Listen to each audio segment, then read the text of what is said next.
Attention, please. This uploading is only for educational purpose. No intention to infringe copyrights. Learning English with Subtitles GPITRAL. Follow us.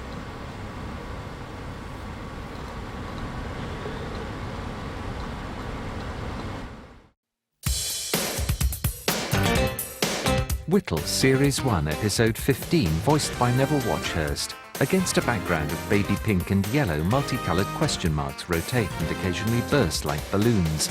Lines of cut-out figures topple like dominoes. It's time to be whittled, and here's the man to whittle you down, Tim Vine. Tim jogs jauntily down steps through the bank's semicircular auditorium and does a comedy dance. Oh, thanks very much. Welcome to you all. Are you in a good mood tonight? Yes! Yes. Someone here is going to win £250. And possibly £500. Did you say £5,000?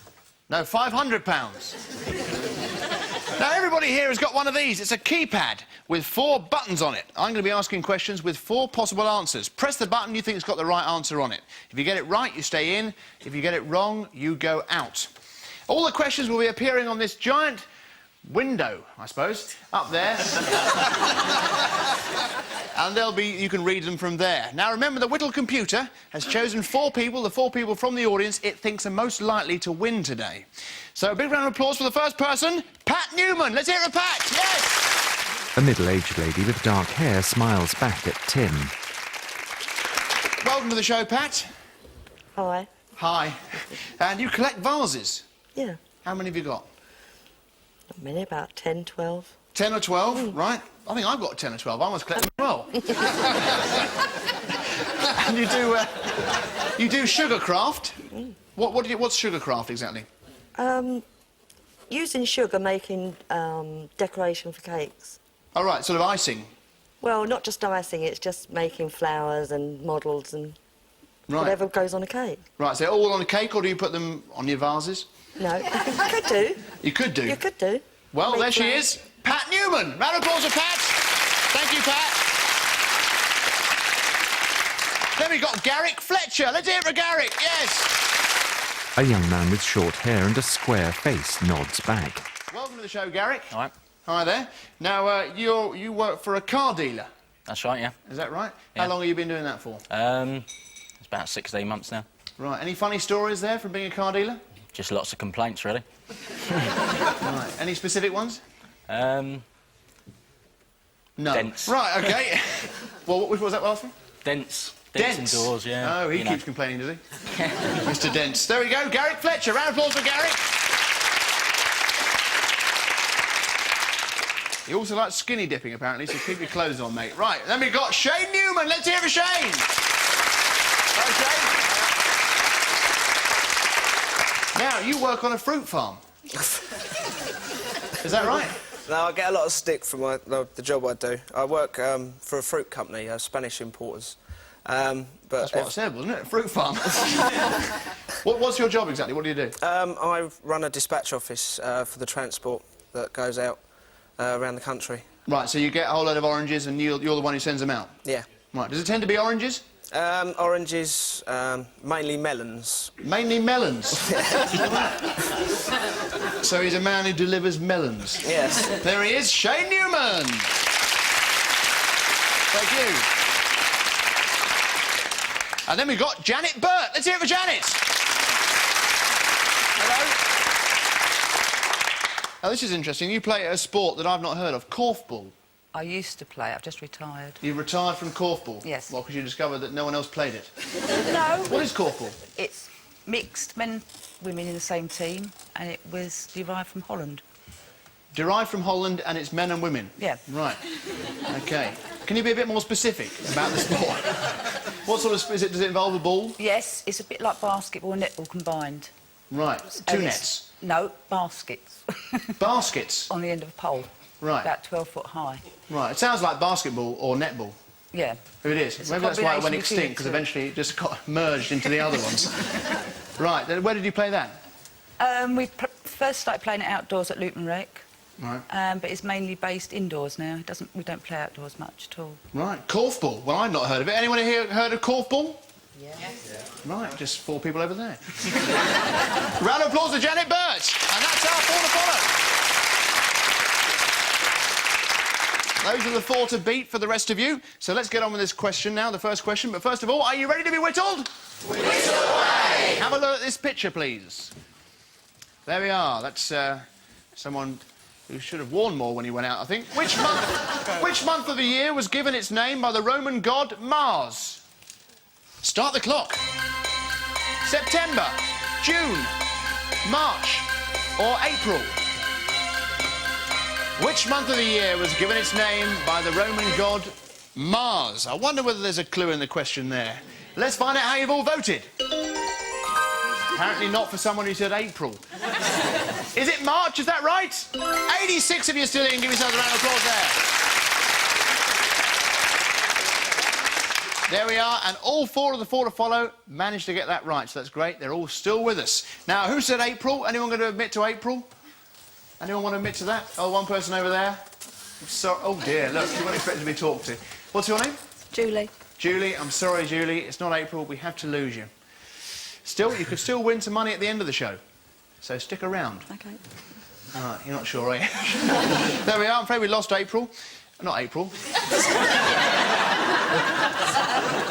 Julie.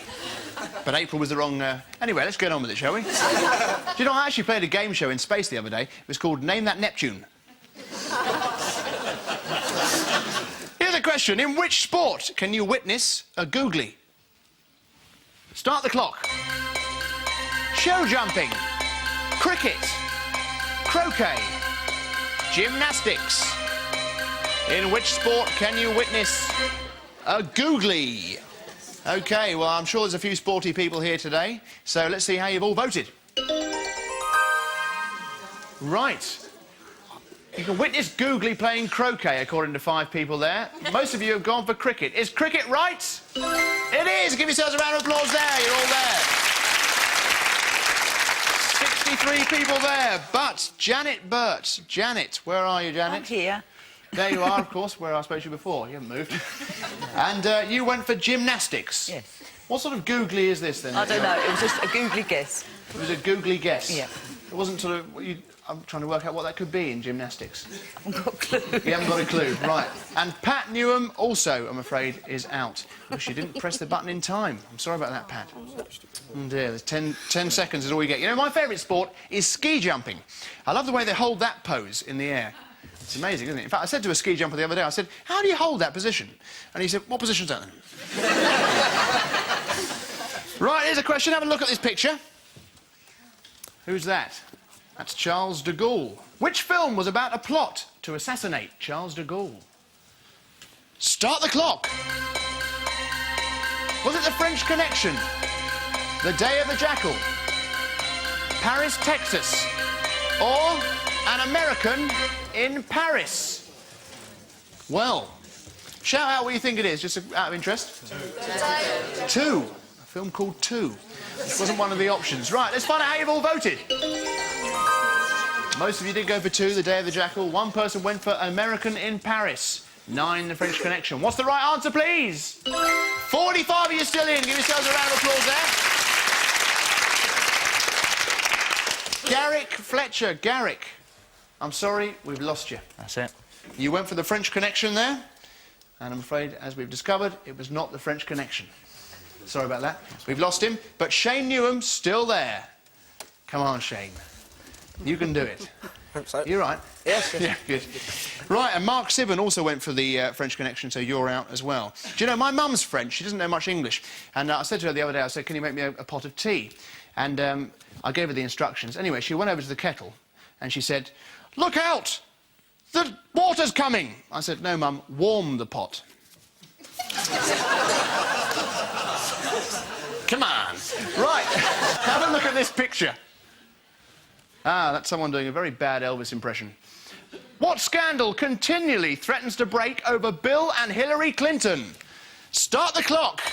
10 seconds to register your vote. White water, hot water, bath water, or mineral water.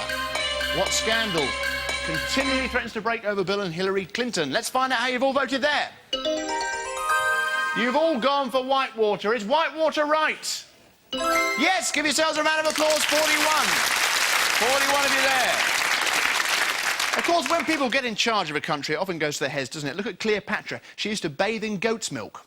It's true, and one time she fell asleep in the jacuzzi and woke up in a tub of margarine. Well, it's a time question now for the 41 of you, because only 10 of you can go through. Only 10. So it's the 10 quickest correct answers to this question who get through to the second half of the programme. And here it is. Have a look at this picture. A candle. How many times do the words happy birthday occur in that song?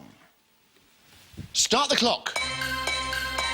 2, 4, 6, or 8? How many times?